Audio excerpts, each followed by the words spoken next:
utaumia. Sindano inapokuwa inaingia kwenye mwili wako, uchungu wake wewe unaujua. Uchungu wake wewe unaujua. Tusiende huko sana. Kipindi hayati Magu pass on, katiba ikambeba mama.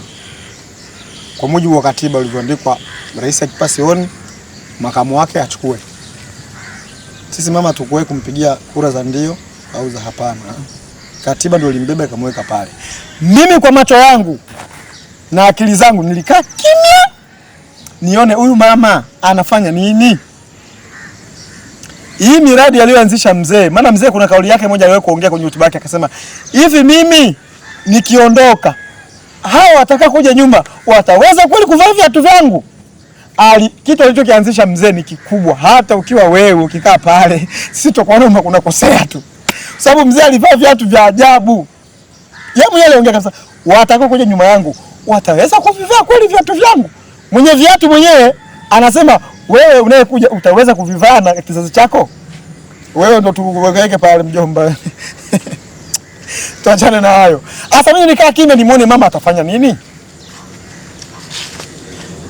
Hii miradi iliyoanzishwa na mzee vipi? Nilikaa kimya, nikaona kauli mbiu yake akaja na kazi iendelee. Kumbe inaendelea vile vile. Kweli nimeona barabara zinaisha, vingine vinajibuliwa, hivyo. Kwa hicho kizuri, hebu msifieni basi kwanza. Kila binadamu na mapungufu yake bwana. Wewe mwenyewe hapo ulipo hujakamilika kabisa. Uwe jenerali wa jeshi, uwe afisa wa polisi, afisa wa usalama, unajua una nyumbani kwako na una moyo na una damu na una maji kama za kwangu mimi. Wewe mwenyewe hujakamilika, kuna mapungufu yako tu. Sawa? Sasa iko hivi. Mtu akifanya vizuri msifie. Akikosea mkosoe. Ila ukimkosoa unamkosoa kwa misingi ya kumjenga. Usikosoe kwa kumdhoofisha mbaya. Nimeona posti nyingi sana. Yaani mpaka sasa hivi kitu changu akielewi kishike nini. Ila kwa sababu mimi najielewa, suluhisho limekuja hivi. Kuna watu wanatumiwa sana. Sasa kuna huyu mdada ana trend sana kwenye social media. Nani yule ndugu yangu? Mange Kimambi. Huyu mama sio kwenye utawala wa Jakaya, alikuwa mdogo hajiwezi. Kaibuka sana kwenye utawala wa Mzee Magu. Na kwa sasa hivi naona hadi trend za Mzee Magu pia zinaendelea kwa utawala wa mama. Kwa nini sasa? Waka wao kwa mponda sasa hivi tu wanajifanya wanamkumbuka. Yaani sio Tanzania nafiki. Acha kabisa. Sasa iko hivi, huyu mama ana mashushushu wake. Kumbuka yule ni content creator. Ukumbuke hicho kwanza. Yule ni mtengenezaji wa content. Ili yale aishi lazima atengeneze content. Instagram yake, TikTok yake, YouTube yake na application yake. Ili apate pesa lazima kula aweke content. Sababu ni mambo ya software, kama mimi ninavyoongea na wewe hapa, hii ni software. Material mimi siwezi kuyashika mkononi. Kwa hiyo mama ili apate chakula, apate kuingiza nini, views nini, lazima aweke content. Na yeye kategori yake kachagua yeye ni shushushu, yeye ni tuseme ni mdukuzi, ni mdaku, ni zile nani za udaku tunazijuaga zile udaku nini. Na yeye ndiko aliko huko. Sawa? Sasa hivi ka trend sana. Sasa mtu wa udaku anakutumia wewe ufanye maamuzi fulani. Nasikia anaishi Marekani. Mimi na tuna uhakika. Sio anaishi nchi gani?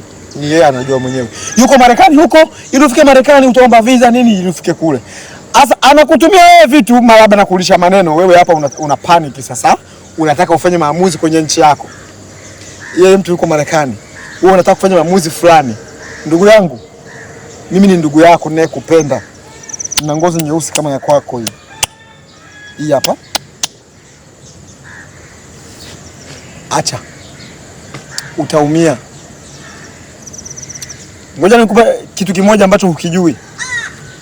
Mwanasiasa ndio aliyotengeneza dini. Kama ulikuwa hujui, kumbuka hilo sasa. Maana mwanasiasa ndio mfanyabiashara wewe huyo. Yeye ndio aliyotengeneza dini. Sasa dini ina kasumbai.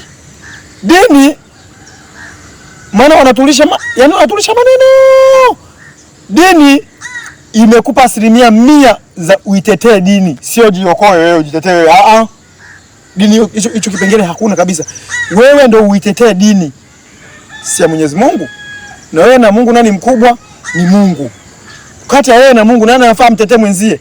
Mungu ndo akutetee wewe, akuepushe na maadui zako. Ila dini sasa imeficha cha kipengele, inasema wewe uitetee dini. Kuna watu wanakufa kwa sababu ya dini. Yaani dini tu. Hilo ni jina tu, dini. Tutakuja kuelekeza vitu vingine huko baadaye. Kwa hiyo dini inakushawishi wewe uitetee dini. Ndio kama siasa. Wewe ukitetee chama. Sio joko wewe. Wewe ukitetee chama. Ama wewe uitetee dini. Baba, narudia, sindano unapoingia kwenye mwili wako, uchungu wake na utamu wake wewe ndio unajua. Leo